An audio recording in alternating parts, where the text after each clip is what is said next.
لنا في رجب وشعبان وبلغنا رمضان সকলে মুহাব্বতের সাথে জিকির করে লা ইলাহা ইল্লাল্লাহ লা ইলাহা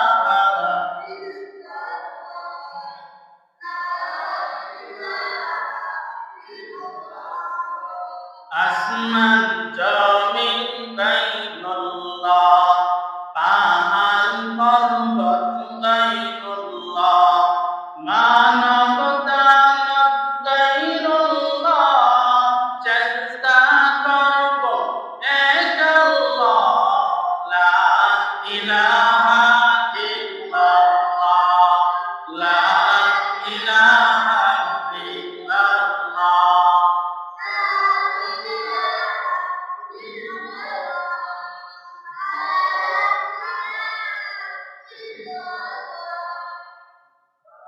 ওরে জান দিলে আছে আল্লাহ ভয় আল্লাহ আল্লাহ সব সময় আর নিদ্রা ভালো লাগে না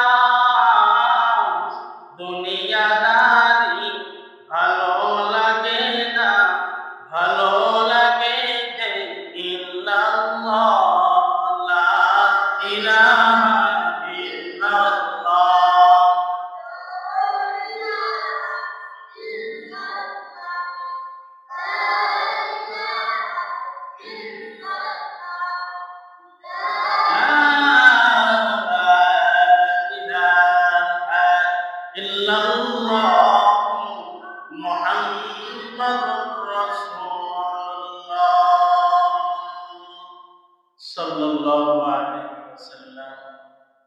মুআজ্জাজ মুকাররম সম্মানিত উপস্থিতি জুমার মুসল্লি কিরাম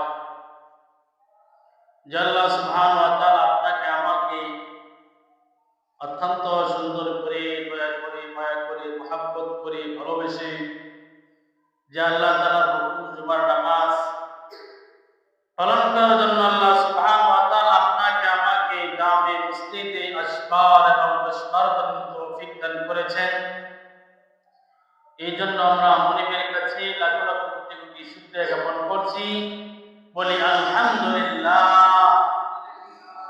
সরকারে দু আলম নবী বলেন যে সমস্ত আল্লাহ তাআলার প্যারা বান্দারা আল্লাহ তাআলার পবিত্র নামে গুণগান গাইবে অর্থাৎ সুবহানাল্লাহ আলহামদুলিল্লাহ আল্লাহু আকবারের তাসবিহ তাহলিল পাঠ করবে পয়গম্বর বলেন কাল কিয়ামতের ময়দানে তামনাউল মিজান মিজানকে পূর্ণ করে সব তার আমলনামায় দেওয়া হবে বলেন সুবহানাল্লাহ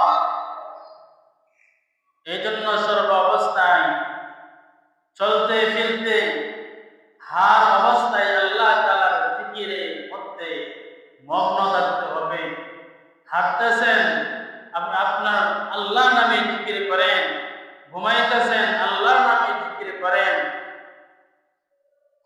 অর্থাৎ হাদিসের মধ্যে আসছে মুমিন বান্দা কান্না করবে সেটাও ইবাদত মুমিন বান্দা হাসবে সেটাও ইবাদত মুমিন বান্দা ঘুমাবে সেটাও ইবাদত মুমিন বান্দা চলতে ফিরতে অর্থাৎ সর্বহাল অবস্থাটাই হবে তার কি ইবাদত মুমিন বান্দা বাথরুমে গেলেও সেটাও কি ইবাদত এখন বলতে পারেন বাথরুমে গেলে ইবাদত কেমনে হয় মানুষ যখন বাথরুমে যায় বাথরুমে গেলে একদল খারাপ জিন আছে শয়তান আছে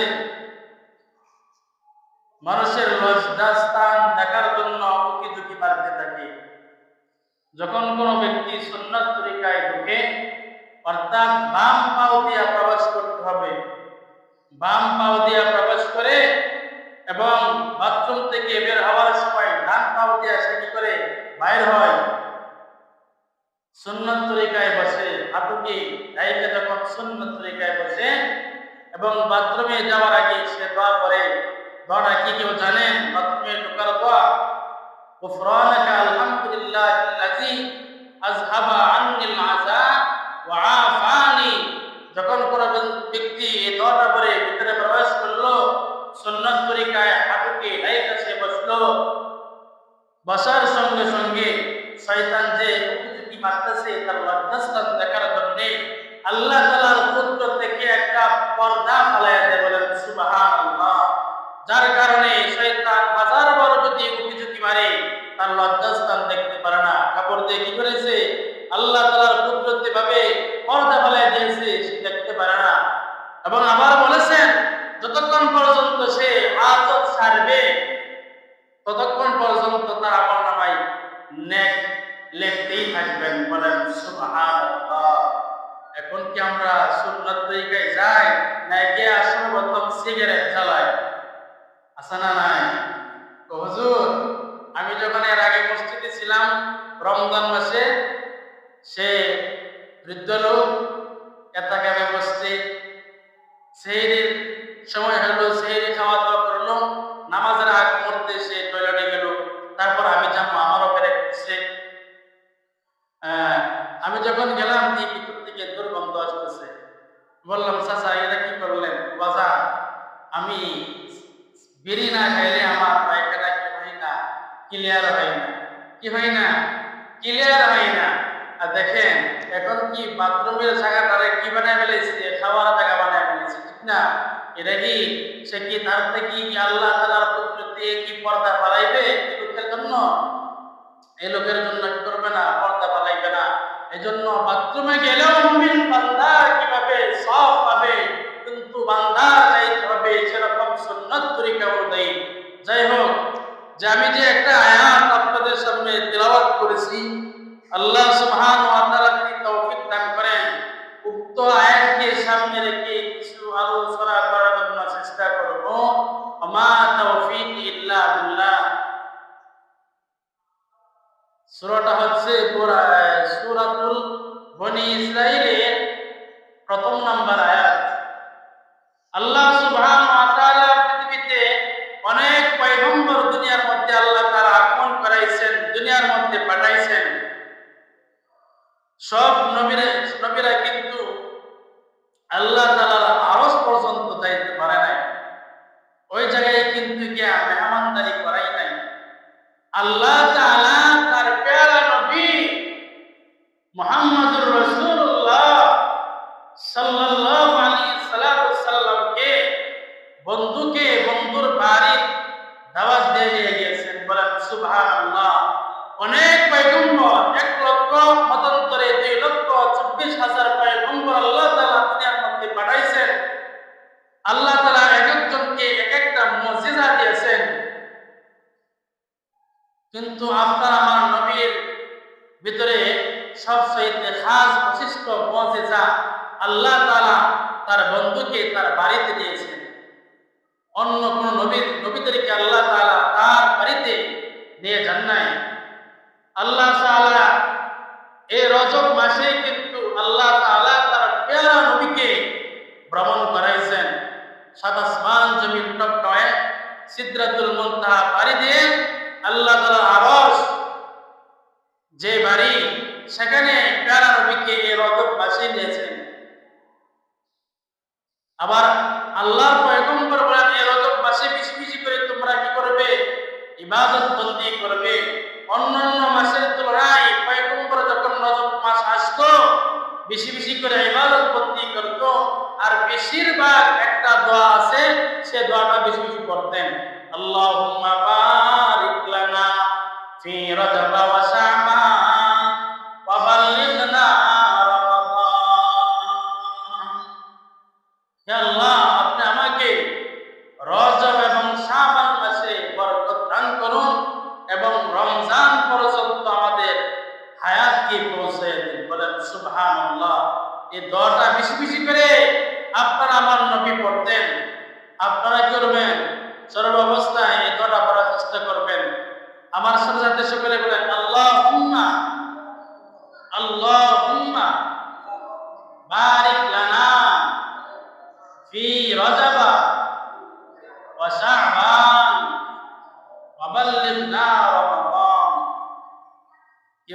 রমজান আসার আগেও যদি মৃত্যুবরণ করে ফেলে, এই দোয়াটা যদি বেশি বেশি করে পড়ে, এই দোয়া পড়ার কারণে সে যদি রমজানের আগে মওত হয়ে যায়, আল্লাহ সুবহানাহু ওয়া তাআলা রমজান মাসে ইবাদত বন্দি করলে যে সওয়াব, আল্লাহ সুবহানাহু ওয়া তাআলা সেই সওয়াব তার আমলনামায় দিয়ে দিবেন। বলেন সুবহানাল্লাহ।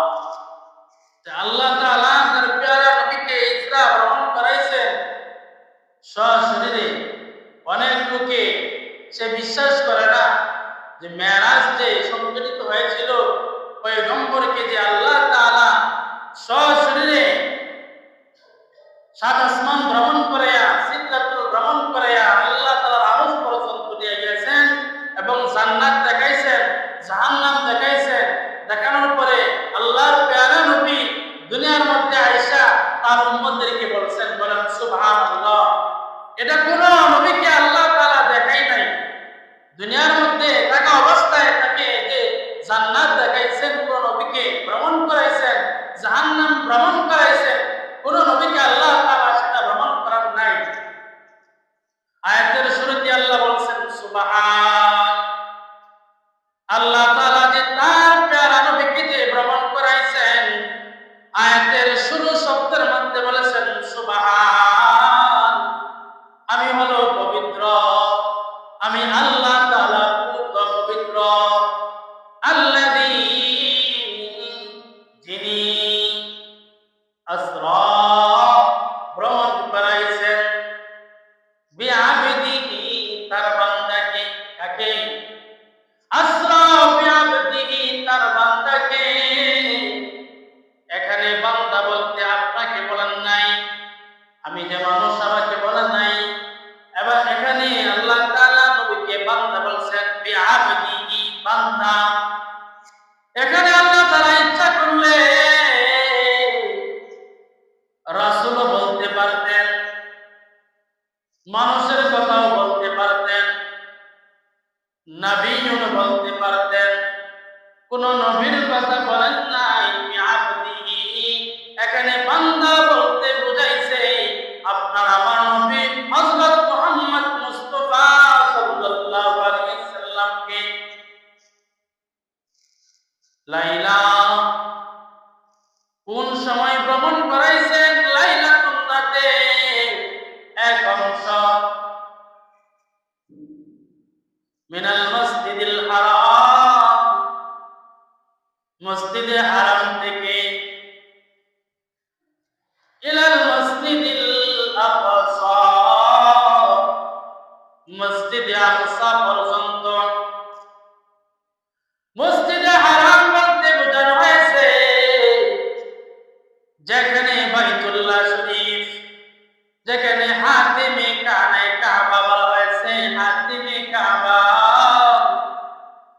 যে জায়গায় হাজি সাহেবরা হজ করতে গেলে হাতিমে কাবায় 2 রাকাত নামাজ পড়ার জন্য পাগল পার হয়ে যায়। হাতিমে কাবা যখন কোন বান্দা 2 রাকাত নামাজ পড়ে, আল্লাহ তাআলার কাছে দোয়া করে, আল্লাহ তাআলা দোয়া ফিরায় নেন না, সাথে সাথে বান্দার দোয়া কবুল করে ফেলেন। বলেন সুবহানাল্লাহ। হাতিমে কাবা থেকে মসজিদে হারাম থেকে মসজিদুল আকসা পর্যন্ত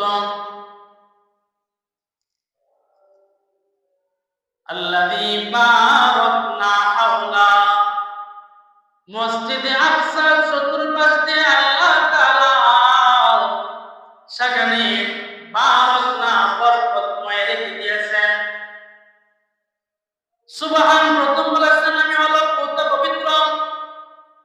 আসরা ভ্রমণ করাইছি লাইলাতুম মিনাল মসজিদিল হারাম ইলাল মসজিদিল আকসা, মসজিদে হারাম থেকে মসজিদ আকসা পর্যন্ত। আল্লাযী বারাকনা হাওলা লিনুরিয়াহু মিন আয়াতিনা ইন্নাহু হুয়াস সামিউল বাসীর। আল্লাহর পয়গম্বর উম্মে হানির ঘরে শোয়া অবস্থায় ছিলেন। ইতিমধ্যে আল্লাহ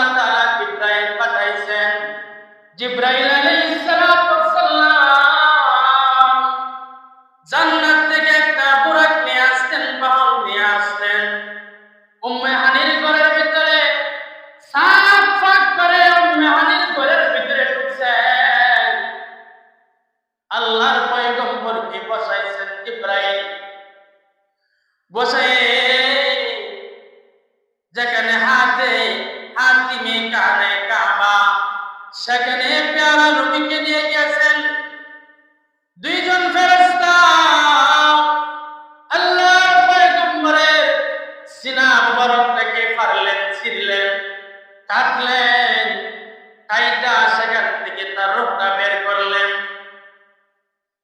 জান্নাতি একটা পাত্রের মধ্যে রাখলেন। আরেকটা বিষয়, জিবরাইল আলাইহিস সালাম রূপটাকে আবার ভিতরে সুন্দর করে জমজমের পানি দিয়ে ধৌত করলেন।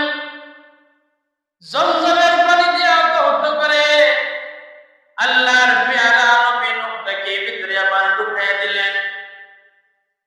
আরেকটা পাত্রের মধ্যে তাকওয়া হিকমতের জ্ঞান দিয়ে আল্লাহ তাআলা হিকমতের জ্ঞান দিয়ে জিবরাইল আলাইহিস সালাম পরিপূর্ণ করে পয়গম্বরের সিনার ভিতরে ঢুকিয়ে দিয়েছেন। সিনার ভিতরে ঢুকানোর পরে এখন অপারেশন সাকসেসফুল। দুনিয়ার মানুষের অপারেশন করতে হলে সেলাই করতে হয়। জিবরাইল আলাইহিস সালাম হাতের আঙ্গুল দিয়ে বুক দিয়ে নাভি পর্যন্ত একটা টান দিয়েছেন না, আঙ্গুল দিয়ে একটা টান দেওয়ার সঙ্গে সঙ্গে কোন সিলি লাগে নাই। পয়গম্বরের যে বুক যে আগে যেরকম সুন্দর ছিল, কোনো ফাটা ছিল না, কাটা ছিল না, আগের মতো সে পরিপূর্ণ হয়ে গেছে। বলেন সুবহানাল্লাহ। মুসলমান ভাইরা আমার, জিবরাইল আলাইহিস সালাম বুরাকের উপর আল্লাহর প্যারা নবীকে বসাইছেন। জিবরাইল বসতেন, মসজিদে হারাম থেকে মসজিদে আকসা পর্যন্ত যাওয়া শুরু করেছেন। 7 জমিন পার হলেন, 7 আসমান পার হলেন।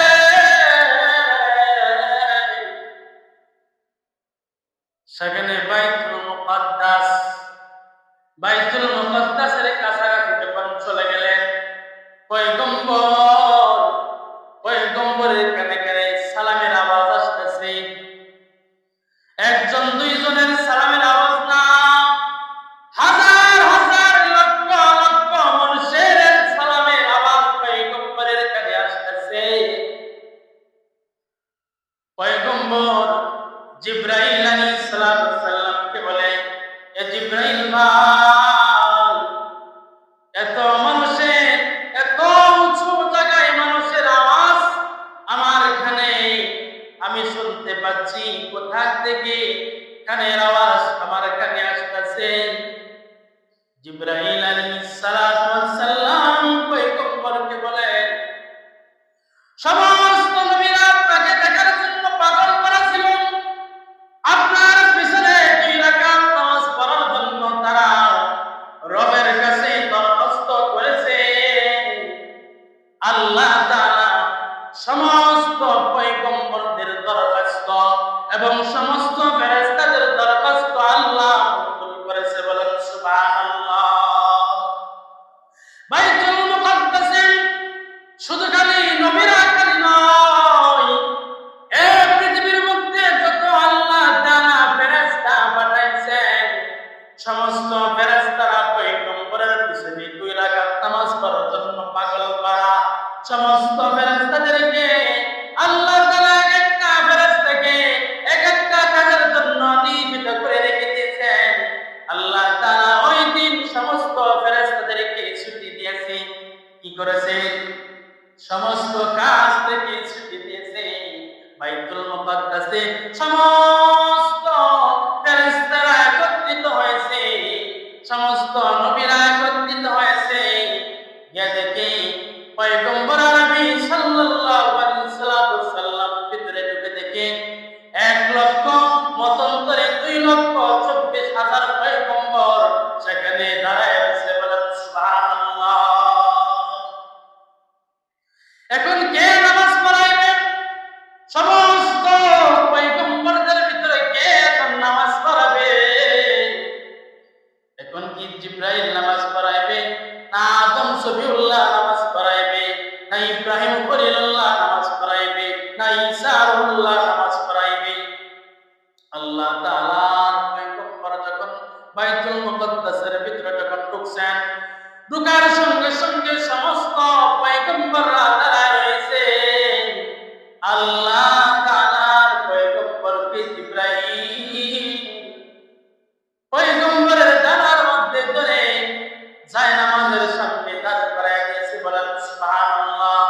ইমামতির যাই নামাজে তারাই দিয়েছে। ওই দিন ইমামতি করেছে আমাদের পয়গম্বর, আর সেই দিন মুয়াজ্জিন ছিল হযরত জিবরাইল আলাইহিস সালাম। বলেন সুবহানাল্লাহ। পয়গম্বর নবী সাল্লাল্লাহু আলাইহি সাল্লাম নামাজ শেষ, আবার বুরাকের উপর আরোহণ করাইছেন। এখন বলতে পারেন বুরাকটা কিরকম হইতে পারে? বুরাকটা হলো দবদবে সাদা। রাতারাতির মধ্যে আল্লাহর পয়গম্বরকে দুনিয়ার মধ্যে থেকে আল্লাহ তাআলা সিদরাতুল মুনতাহা পর্যন্ত তাকে ভ্রমণ করাইছেন। ভ্রমণ করার পরে সাত আসমান সাত জমিন টপকে যখন সিদরাতুল মুনতাহা গিয়েছেন, জিবরাইল সেখানে বলতেছেন, ইয়া রাসূলুল্লাহ, আমার ক্ষমতা এই পর্যন্ত শেষ, আমি আর যাইতে পারবো না, এখন আপনি আল্লাহর উপরে যান। আল্লাহ তাআলা আল্লাহর পয়গম্বর আল্লাহর করে আরশে আযমে গিয়েছেন। বলেন সুবহানাল্লাহ। আরশে আযমে যখন গিয়েছেন, আল্লাহ তাআলা কি হয়েছেন? পয়গম্বর নবী সাল্লাল্লাহু আলাইহি সাল্লামকে জান্নাত ভ্রমণ করাইছেন। সেই জায়গায় আল্লাহ তাআলা করে গিয়েছে, আপনার বন্ধু যদি আপনার বাড়িতে আসে, আপনি ঘুরে ঘুরে দেখবেন আশেপাশে, আপনার বাড়ির আশেপাশে কি আছে সেগুলো আপনি ঘুরে ঘুরে দেখাইবেন। আল্লাহ তাআলা তার বন্ধুকে ঘুরে ঘুরে জান্নাত দেখাইছেন। বলেন সুবহানাল্লাহ। জান্নাত দেখাইলেন, তারপর জাহান্নাম ভ্রমণ করাইছেন। জাহান্নাম ভ্রমণ করানোর পরে আল্লাহর পেয়ারা নবী যখন আইসা পড়বে, তখন আল্লাহ তাআলা তার বন্ধুকে 50 ওয়াক্ত নামাজ হাদিয়া দিয়েছেন। বলেন সুবহানাল্লাহ। আপনার বন্ধু যখন আপনার বাড়িতে যখন বেড়াইতে আসে, যাওয়ার সময় আপনার বন্ধুকে টাকা হাদিয়া দেন, আপনার বন্ধুকে লুঙ্গি কিনে দেন, আপনার বন্ধুকে এটা সেটা করে দেন, যাওয়ার সময় হাদিয়া দেন, কিনেন না, হাদিয়া দেন। আল্লাহ তাআলা তার পেয়ারা নবীকে হাদিয়া দিয়েছেন 50 ওয়াক্ত নামাজ। 50 ওয়াক্ত নামাজ যখন আল্লাহ তাআলার বন্ধু পেয়ারা নবী হযরত মুহাম্মদ মুস্তাফা সাল্লাল্লাহু আলাইহি সাল্লাম জমিনের মধ্যে আসতেছেন, তখন প্রথমে হযরত মুসা আলাইহিস সালামের সাথে সাক্ষাৎ হয়েছে। কার সাথে? মুসা আলাইহিস সালামের সাথে সাক্ষাৎ। মুসা পয়গম্বর বলতেছে, ইয়া রাসূলুল্লাহ, আমি শুনেছি আপনি আল্লাহর ঘরে গেছেন, আল্লাহ তাআলা আপনাকে কি হাদিয়া দিয়েছে? আল্লাহ তাআলা আমাকে 50 ওয়াক্ত নামাজ হাদিয়া দিয়েছে। কয়েক নামাজ? 50 ওয়াক্ত নামাজ হাদিয়া দিয়েছে। মুসা আলাইহিস সালাম বলেন, আমার উম্মতের এই নামাজ ছিল 2 ওয়াক্ত নামাজ, তারা কি করে নাই? 2 ওয়াক্তই নামাজ পড়েন না, পড়ে নাই। আপনার উম্মতকে কি 50 ওয়াক্ত নামাজ পড়াবে? যান, আপনি নামাজ কমায় নিয়ে আসেন। মুসা আলাইহিস সালামের কথা শুনে পয়গম্বর আরবি সাল্লাল্লাহু আলাইহি সাল্লাম আল্লাহ তাআলার কাছে গিয়েছেন।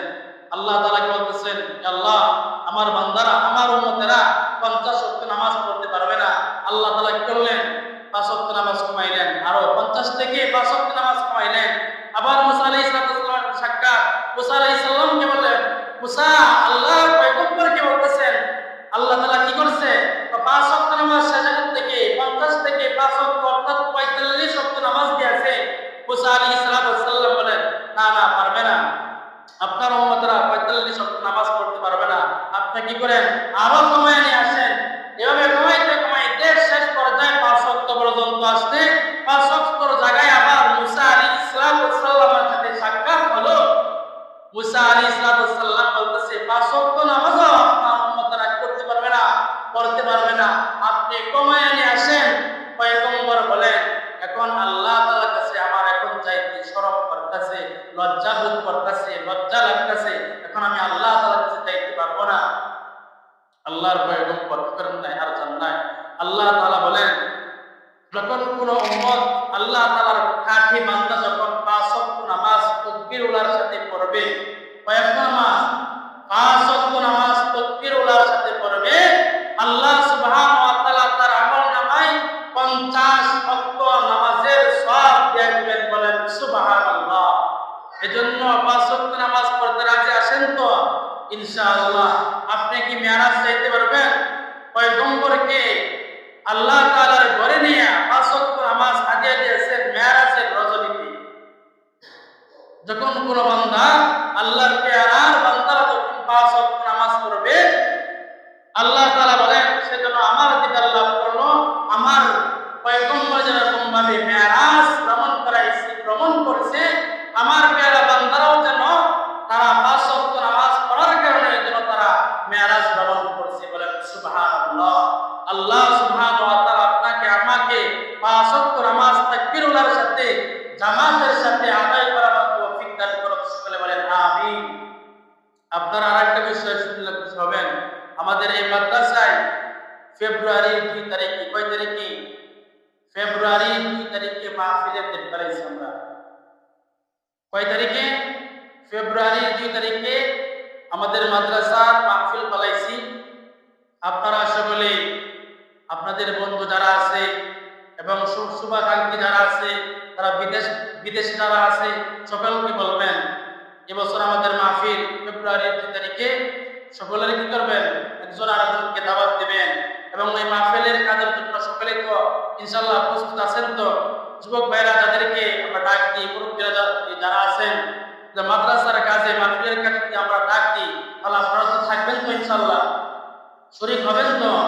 মাহফিলটা যদি কবুলিয়ত হয়ে যায়, এই মাহফিলটাও কিন্তু আপনাদের এলাকার জন্য একটা রহমত স্বরূপ।